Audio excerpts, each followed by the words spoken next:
اور علماء نے لکھا کہ حضور صلی اللہ علیہ وسلم کی 3 سنتیں ایسی ہیں، آپ صلی اللہ علیہ وسلم کی عظیم الشان 3 سنتیں ایسی ہیں، اگر ہم اس پر عمل کرنا شروع کر دیں تو ان 3 سنتوں پر عمل کرنے کی برکت کی وجہ سے بقیہ سنتوں پر بھی اللہ عمل کرنے کی توفیق دے دے گا۔ تو آخری بات کر کے میں ختم کرتا ہوں، وہ 3 عظیم سنتیں آج آپ نے یاد کرنی ہیں اور اس پر عمل کرنے کی بھی کوشش کرنی ہے۔ عمل کریں گے انشاءاللہ۔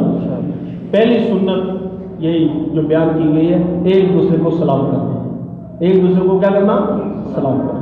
بڑا ہے، چھوٹا ہے، ماں ہے، باپ ہے، بہن ہے، بھائی ہے، گھر میں جائیں السلام علیکم۔ یہاں تک بعض علماء نے لکھا ہے کہ گھر میں بعض بات ایسا ہوتا ہے انسان کوئی بھی نہیں ہوتا گھر میں، مثال کے طور پر آپ لاک کر کے لیے گھر میں فیملی کوئی بھی نہیں ہے، تو اس وقت بھی سلام کرنے کا حکم ہے، اور اس وقت سلام کرے السلام علینا وعلی عباد اللہ الصالحین۔ یہ جملہ آپ تشہد میں بیٹھ کر پڑھتے ہیں، تو یہ جملہ اس وقت بھی کہیں کہ اگر گھر میں کوئی نہیں ہے تو اللہ کے فرشتے تو گھر میں موجود ہیں کہ نہیں، اللہ کی رحمت کے فرشتے تو گھر میں موجود ہیں، تو آپ ان کو سلام کریں۔ تو پہلی سنت جو میرے نبی کی، سلام کی کثرت کرو، سلام کی کثرت کرو، یہ ایسی مبارک سنت ہے۔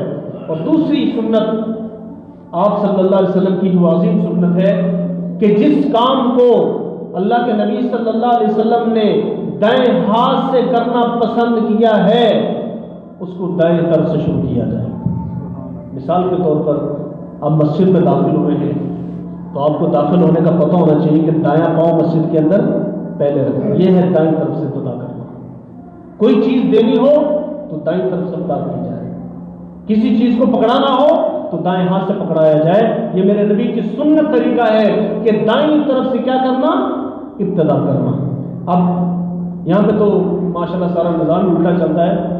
آپ میں سے جو بندہ سعودی عرب ہو کر آیا ہے یا عرب امارات سے ہو کر آیا ہے اس کو پتہ ہوگا یہ جو ٹریفک ہمارے ملک پاکستان میں چل رہی ہے، ٹریفک کا نظام وہاں پر نہیں ہے سر۔ وہاں پہ ٹریفک دائیں طرف چلتی ہے اور بائیں والے بائیں طرف چلتے ہیں، لیکن یہاں پہ نظام سارا الٹا الٹا ہے، یہ بائیں طرف والا دائیں طرف جا رہا ہے، دائیں طرف والا بائیں طرف جا رہا ہے۔ لیکن وہاں پر کیا نظام ہے کہ ٹریفک دائیں طرف والی دائیں طرف چلے گی اور بائیں طرف والی بائیں طرف چلے گی۔ آپ راستے سے مثال کے طور پر نماز پڑھنے کے لیے مسجد میں آئے ہیں تو کوشش کریں کہ دائیں جانب کو اختیار کریں، کیونکہ دائیں جانب کو اختیار کرنا میرے نبی کی سنت ہے۔ دائیں راستے کو اختیار کرنا میرے نبی کی سنت ہے۔ جاتے ہوئے بائیں طرف چلے جائیں، آتے طرف دائیں طرف چل جائیں، یہ سنت طریقہ ہے آپ کا۔ تو جن کاموں کی ابتدا اللہ کے نبی صلی اللہ علیہ وسلم نے دائیں طرف سے شروع کی ہے اس کو دائیں طرف سے کیا جائے، دائیں طرف سے شروع کیا جائے، یہ عظیم سنت اللہ کے نبی صلی اللہ علیہ وسلم کی۔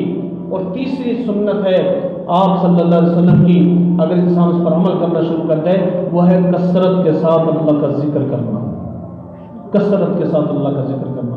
تو ٹوٹل 3 سنتیں ہیں، سلام کرنا، دائیں طرف سے ابتدا کرنا، اور تیسری چیز کثرت کے ساتھ اللہ کا ذکر کرنا۔ یہ اتنی مبارک سنتیں ہیں، علماء کرام فرماتے ہیں کہ جو بندہ ان 3 سنتوں پہ عمل کرنا شروع کر دے تو انشاءاللہ آپ صلی اللہ علیہ وسلم کی بقیہ سنتوں پر بھی انسان کو عمل کرنے کی اللہ توفیق نصیب فرما دے گا۔ اب تو جاتے ہیں میں قضا سے میر، پھر ملیں گے اگر خدا لایا، اب جس کے جی میں آئے وہی پائے روشنی، میں نے تو دل جلا کے سر عام رکھ دیا، وما علینا